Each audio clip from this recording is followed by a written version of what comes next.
Hi students, welcome you in your English class. Today we will study the poem of second unit, and the name of the poem is Whom They Brought Her Warrior Dead from page number 78. Okay students, so everyone open page number 78, poem Whom They Brought Her Warrior Dead. बच्चों अब इस कविता को देखें, ये बहुत ही करुणामय poem है, कविता है, जिसमें एक ऐसी पत्नी का वर्णन है जिसका पति अभी युद्ध में शहीद हुआ है और वो अपने घर उसकी डेड बॉडी लाई गई है. Okay student, so before study the poem I would like to tell you about the poet of the poem. आप इस कविता को पढ़ें उससे पहले मैं इस कविता के कवि के बारे में आपसे थोड़ी सी बातें कर लूँ.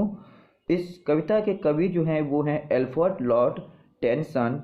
Alfred Lord Tennyson is the poet of this poem, and he was an English poet who regarded the chief representative of Victorian age in poetry. ये विक्टोरियन एज की पोइट्री के बहुत ही प्रमुख कवि रहे हैं और इन्होंने कई अच्छी कविताएं लिखी हैं. और इनका जन्म 1809 में सोमर्सी लिंकनशायर नामक एक स्थान पर हुआ था. लिंकनशायर के सोमर्सी स्थान पर हुआ था और ये 1892 में एल्डवर्ड नामक स्थान पे इनकी मृत्यु हुई और वहीं एक चर्च में ये दफना दिए गए.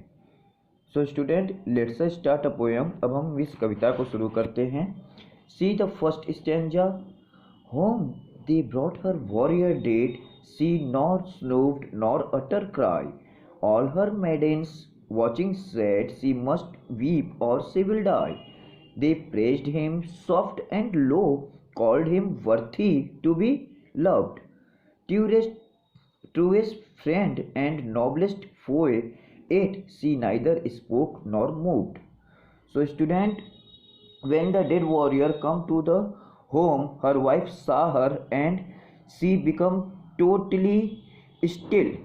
जब उस योद्धा को, मरे हुए योद्धा को उसके घर लाया जाता है तो उसकी पत्नी जो है वो बिल्कुल पत्थर की मूर्ति की तरह हो जाती है. सी नॉट स्नूड मतलब ना तो वो बेहोश होती है, नॉर अटर क्राई ना तो एक शब्द बोलती है. ऑल हर मेटेंस watching said see must weep और सी will die.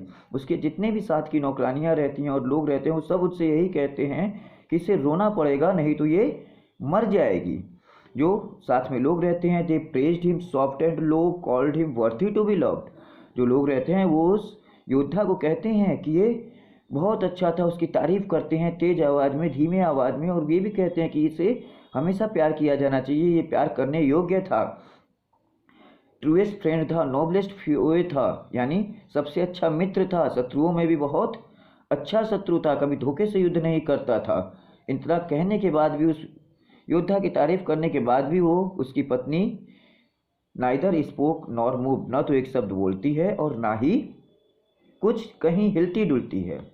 Now see the second stanza. आप सेकेंड स्टैंजा में देखिए. Stole a maiden from her place lightly to warriors left, took her face cloth from the face, at sea neither moved nor wept.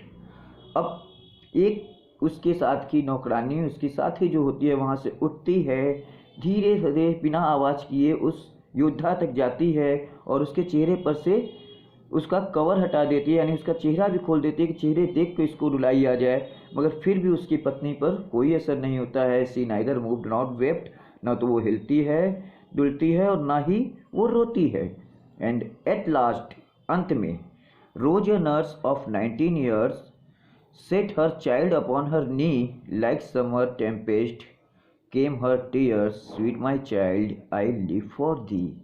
तो अभी एक 90 साल की बूढ़ी nurse उठती है और उस औरत के बच्चे को उठाकर उसके नी पर, यानी उसके घुटनों पर रख देती है, और उस बच्ची को देखते हुए उस माँ की आंखों से आंसू फूट पड़ते हैं. समर टेम्पेस्ट, जैसे गर्मियों का तूफान होता है वैसे उसकी आंखों से आंसू फूट पड़ते हैं. और तब वो कहती है, sweet my child I live for दी, मेरी प्यारी बच्ची, मैं तुम्हारे लिए जीऊँगी, मैं तुम्हारे लिए सब कुछ करूँगी. तो यहाँ हम देख सकते हैं कि वो औरत जो अपने पति को में देखकर एकदम निढाल हो चुकी थी। वो अपनी बच्ची को देखकर उसमें फिर से जान आती है, जीने की प्रेरणा आती है और वो फिर रो पड़ती है और जीने के लिए तैयार होती है। Okay student, now read the poem twice and write the summary of the poem in Hindi by your own self and send me scanned copy of your work. Okay, that's all. Thank you.